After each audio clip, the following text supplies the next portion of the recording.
বিল্লাহি মিনাশ শাইতানির রাজিম। বিসমিল্লাহির রহমানির রহিম। ইসলামী ব্যাংক বাংলাদেশ গ্রাহক ফোরাম সচেতন কর্তৃক আয়োজিত আজকের এই 2 ঘন্টা কর্মবিরতি পালনে আমাদের সাথে যারা অংশগ্রহণ করছেন সকলকে ধন্যবাদ জানিয়ে আজকের আমাদের এই কর্মবিরতি আমরা শুরু করছি এবং এই কর্মবিরতি 12টা পর্যন্ত চলবে। সম্মানিত দেশবাসী, আপনারা জানেন আমরা গত জুলাই আন্দোলনের মাধ্যমে আমরা একটা নতুন বাংলাদেশ পেয়েছি, কিন্তু সেই নতুন বাংলাদেশে আমরা মনে করছিলাম আর কোনো নতুন ফ্যাসিস্টের জন্ম হবে না, কিন্তু আমরা দেখতে পাচ্ছি বর্তমান সরকারের মাধ্যমে সেই ফ্যাসিস্ট নতুন ফ্যাসিস্টকে আবার তারা পুনরায় এখানে বহাল করছেন।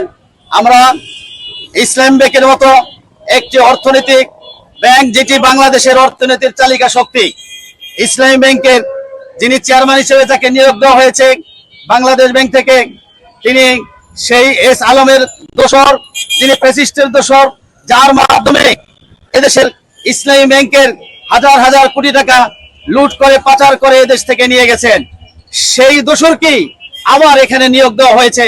আমরা বর্তমান প্রাইম মিনিস্টারকে জানিয়ে দিতে চাই, আপনি এই দেশের অন্যতম একটি ব্যাংক, সেই ব্যাংক থেকে এই চেয়ারম্যানকে অতি দ্রুত অপসারণ করুন, অতি দ্রুত অপসারণ করুন। এদেশে প্রায় 3 লক্ষ কোটির মতো গ্রাহক আছে যারা এই ব্যাংকে তাদের আমানত রক্ষার ব্যাপারে তারা সুনিশ্চিত এবং নিশ্চিন্ত থাকে এবং তারা তাদের আমানত রক্ষা হবে এই চিন্তা করে এই বাংলাদেশ ইসলামী ব্যাংকে সবাই গ্রাহক সচেতনভাবে এখানে থাকেন এবং সবাই মনে করেন আমাদের আমানতের যথাযথ রক্ষা হবে। কিন্তু যেই চেয়ারম্যান এখানে নিয়োগ করা হয়েছে, যিনি বিগত ফ্যাসিস্ট সরকারের সময়ে যারা হাজার হাজার কোটি টাকা লুট করে এস আলমকে সহযোগিতা করেছেন, সেই লোককে আবার আপনি পুনরায় নিয়োগ দিয়েছেন, তাহলে আমরা বুঝি যে এর সাথে আপনাদেরও কোনো যোগ সাজর আছে।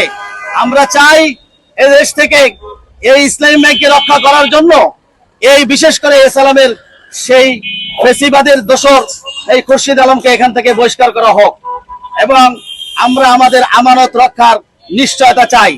কারণ আমরা খেটে খাওয়া মানুষ, সর্বশ্রেণীর মানুষ এবং এদেশের বড় বড় প্রতিষ্ঠান যারা এই ব্যাংকের উপর নিশ্চিত তাদের মুনাফার নির্ভর করে, তারা এই ব্যাংকে আমানত রাখেন। বিশেষ করে আরেকটি বিষয় হলো যে যারা বিদেশ থেকে রেমিটেন্স পাঠান, সেই রেমিটেন্স যোদ্ধারাও তাদের নিরাপত্তার জন্য ইসলাম ব্যাংকে 40% মতো তারা রেমিটেন্স পাঠান।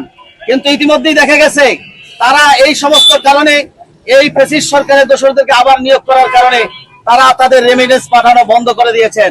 আমরা বলতে চাই, যদি আমরা শুধু এই ব্যাংক কোনো দলীয় ব্যাংক না, এই ব্যাংক ইসলাম প্রিয় জনতার ব্যাংক, যারা ইসলামকে ভালোবাসেন তাদের ব্যাংক।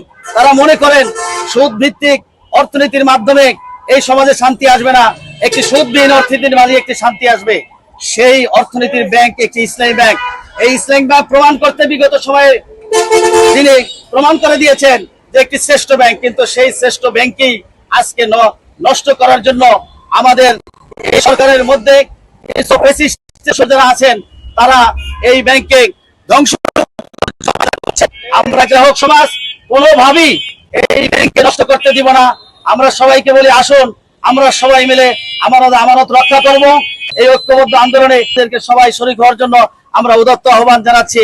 আজকের এই কর্মবিরতির মূল লক্ষ্য হলো বিগত ফ্যাসিস্টের যে দোসর সেই খুরশিদ আলমকে পদত্যাগ এবং এই ব্যাংকে যিনি এমডি ছিলেন তাকে জোর করে যে পদত্যাগ করানো হয়েছে তাকে পুনরায় বহাল করা এবং আমাদের আমানত, আমরা গ্রাহক সমাজ, আমরা এই ব্যাংকের যারা 3 কোটি গ্রাহক আছে, আমরাই আমাদের এই সবকিছু নির্ধারণ করব।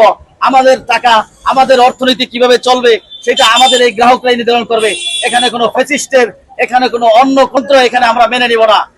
আসেন আজকে আমাদের এই কর্মবিরতির সাথে অবস্থান করে এই কর্মবিরতিকে এবং এই অবস্থান কর্মসূচিকে সফল করার জন্য উদাত্ত আহ্বান জানাচ্ছি।